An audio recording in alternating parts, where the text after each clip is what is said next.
Honored members of Parliament, my name is Dr. William Mackes, and I am a Canadian physician in Edmonton, Alberta. I trained as a doctor at McGill University in Montreal with a 5-year specialization in nuclear medicine, radiology, and oncology. I have over 100 peer-reviewed publications, most of them as a first author in cancer diagnosis and cancer treatment. In my career, I have diagnosed over 20,000 cancer patients, and I have treated several hundred cancer patients as their primary cancer physician. I have been studying aggressive cancers that are arising in people who have taken COVID-19 vaccines. These are called turbo cancers due to their very aggressive nature and behavior. The term turbo cancer is not a medical term, but it is a term that has arisen on social media from people who have experienced these cancers themselves or whose families have been impacted by these cancers. I first discovered this phenomenon in Canadian doctors in July of 2022. We had an incident here in Canada where 4 Canadian doctors working at the same hospital, Trillium Health in Mississauga, Ontario, died from cancer within days of each other. All 4 doctors who were COVID-19 vaccinated to be able to keep their jobs. Here in Canada, we had COVID vaccine mandates across the entire country from October 2021 to November 2021, and all doctors were required to take at least 2 COVID vaccines or they were fired. Therefore, every doctor in Canada was at least double vaccinated by the end of 2021. And by 2022, we saw an explosion of very aggressive cancers and cancer deaths among these doctors.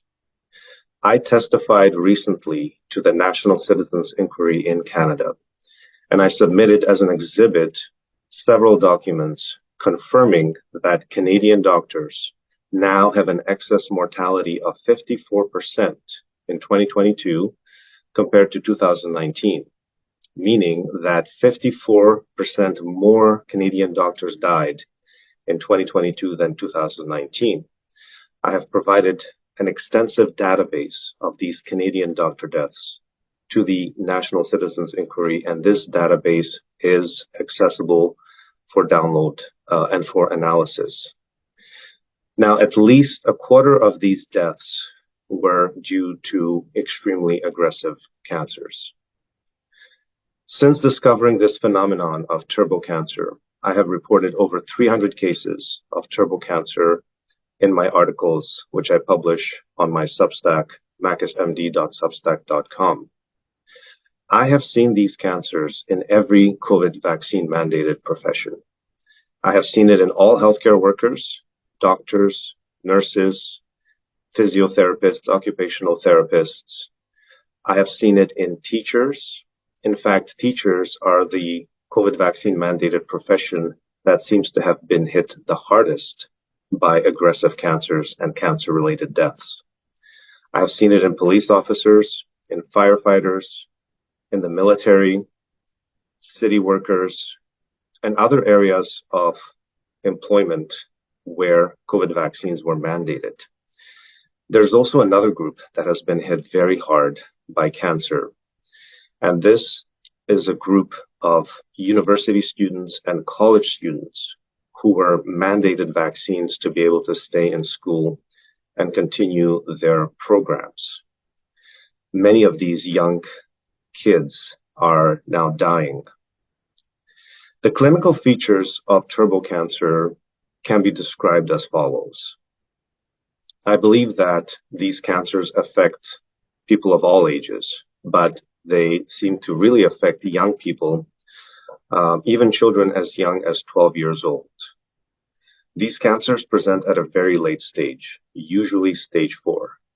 And usually there was no warning sign that these cancers were developing. They develop extremely rapidly, and they only present at stage 3 or stage 4. They grow very quickly, and oncologists don't expect this kind of rapid tumor growth.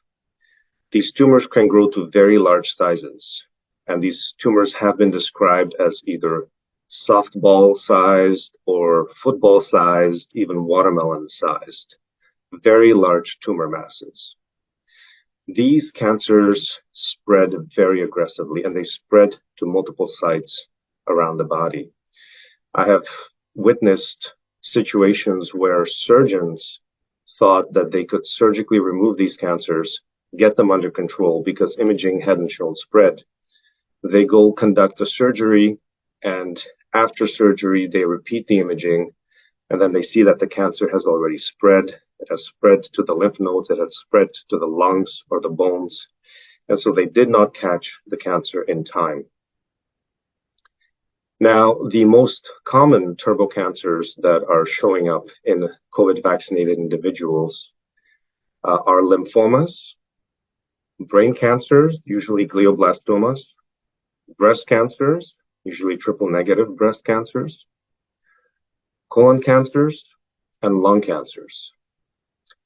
Other cancers that exhibit behavior of turbocancers are leukemias, testicular and ovarian cancers, sarcomas, melanomas, kidney cancers, and hepatobiliary cancers. These are cancers of the gallbladder or of the biliary tree or the pancreas. Another feature of turbocancers is that they are resistant to chemotherapy, they're resistant to radiation therapy, and they're also resistant to many new cutting-edge immunotherapies as well. Going into a bit more detail, the lymphomas usually present in young people in their 20s and 30s, and I see them most commonly in university or college students who are mandated COVID-19 vaccines. These tumors can grow extremely large, and they usually present as large tumor masses in the chest. Now, lymphomas usually respond very well to chemotherapy, but these turbocancer lymphomas don't. The prognosis varies, but they tend to kill the patient in about 12 months, in about a year typically, which is much worse than what oncologists expect for lymphomas. The leukemias, the blood cancers, are the most aggressive turbocancers. They can affect teenagers and young people in their 20s and 30s, but they can kill a person in a matter of weeks, days, or sometimes even hours after diagnosis. I have reported several cases of teenagers who went to emergency because they were feeling ill. They were diagnosed with a leukemia and they died in a matter of hours. So the leukemias are the turbocancers that have the worst prognosis. And these people die the most quickly. The turbo brain cancers are usually glioblastomas, which is the most aggressive type of breast cancer, brain cancer. But there are also cancers of the spinal cord as well, which are normally extremely rare. They also have a very bad prognosis and usually result in death in a matter of a few months. The youngest case that I have reported was a 12-year-old boy from the Philippines who had one Moderna dose. 4 months later, he developed a brain cancer and he died in less than a year. And it was just one Moderna dose. The breast cancers, the turbo breast cancers, also present in their 20s and 30s, which is much younger than what you would expect for breast cancers before COVID vaccines. The youngest case that I've reported was a 19-year-old girl who had breast cancer. These breast cancers are typically triple negative, which means that they are hormone receptor, ER, PR, and HER2 negative. These are, again, the worst prognosis cancers of the breast. Colon cancers present at stage 4, also in people in their 20s and 30s, and oncologists don't expect this young age group to develop colon cancers. On presentation, these cancers have already spread to the liver, they've spread to the lungs or the bones, and prognosis is again very poor, death usually in less than 1 year. The lung cancers are also extremely aggressive, usually non-smokers, and again, the prognosis is very poor, death in less than 1 year, usually only a few months. Another group of vaccinated people who are very vulnerable to developing turbo cancer are pregnant women. Pregnant women seem to have a much higher risk of turbo cancer, and no one knows why. These turbo cancers arise usually during pregnancy, or they can arise and be discovered in the postpartum period in the first year after giving birth. So this is a group that also needs to be paid very special attention to. In terms of the mechanisms of how these COVID vaccines are causing turbo cancers, no one knows the exact mechanism of action. However, there have been a number of theories proposed in the literature. I believe the most likely explanation for turbo cancer is immune system suppression and damage to immune system cancer surveillance caused by the COVID-19 vaccines. We have seen COVID vaccines cause damage to the immune system, and we have seen it in situations where the double vaccinated after a few months were much more likely to catch COVID again. And then the triple vaccinated were much more likely to catch COVID. And governments in Canada and Australia were showing us data that the more COVID vaccines you take, the more damaged your immune system is. And in mid-2022, the Canadian government stopped reporting the data of the vaccine status of people in the hospitals because 90% of those in the hospital from COVID-19 were vaccinated, and 90% of people dying from COVID-19 were vaccinated. So we know that the COVID vaccines damage the immune system.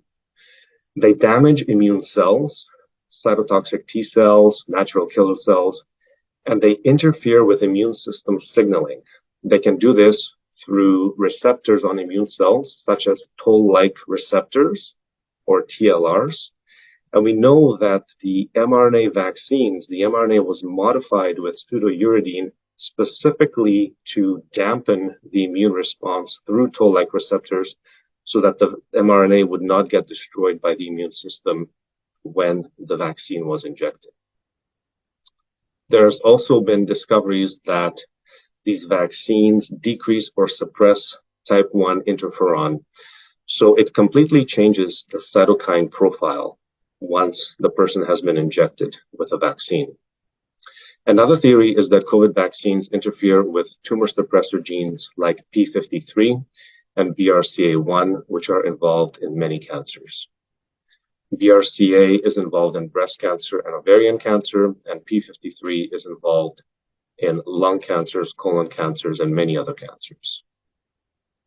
A different kind of immune system damage was discovered called IgG4 antibody shift that occurs after a person's been injected with a second mRNA dose, where the body starts to produce antibodies that are tolerant to the spike protein, but it also creates tolerance to cancer. After the third dose, the booster shot, the body produces 500 times the amount of IgG4 than after the first two doses. And you develop a tolerance to the spike protein, but you also lose your cancer surveillance. And this may be contributing to the rise in these turbo cancers. Another theory involves microRNAs that are generated by the mRNA vaccines. These microRNAs can be oncogenic. They can act as oncogenes, or they can inactivate tumor suppressor genes. Finally, there is the major issue of DNA contamination that has been discovered by U.S. geneticist Kevin McKernan and confirmed by Professor Philip Buchholz at the University of South Carolina and Dr. David Spiker at University of Guelph in Canada. This DNA contamination, these DNA plasmids have been found in every vaccine vial of Pfizer and Moderna, and these can be contributing to the rise in cancer. The Pfizer vials, the contamination also contains a sequence of the SV40, simian virus 40. It's a promoter sequence. Pfizer has not explained what that sequence is doing there, and we don't know if that specific sequence may be contributing to cancer as well. Bottom line is we need more research to determine the exact mechanisms by which these cancers are arising. The development of aggressive turbo cancers has been seen mainly with mRNA vaccines, Pfizer and Moderna, but there have been cases reported with AstraZeneca and Johnson & Johnson as well. Please, I urge you to review your cancer databases if possible. Former hedge fund manager Mr. Edward Dowd has reported on United Kingdom data with cancer deaths showing an increase of up to 120% in deaths due to skin cancers like melanomas, up to an 80% increase in pancreatic cancer deaths, 40% increase in brain cancer deaths, 30% increase in breast cancer deaths, and so on. Thousands of young people are currently dying from turbo cancers, and oncologists in North America have no treatment options for these cancers. After the patients fail the standard chemotherapy, radiation therapy, and immunotherapy regimens, these patients are sent home to die. There may be alternative treatment options for these patients.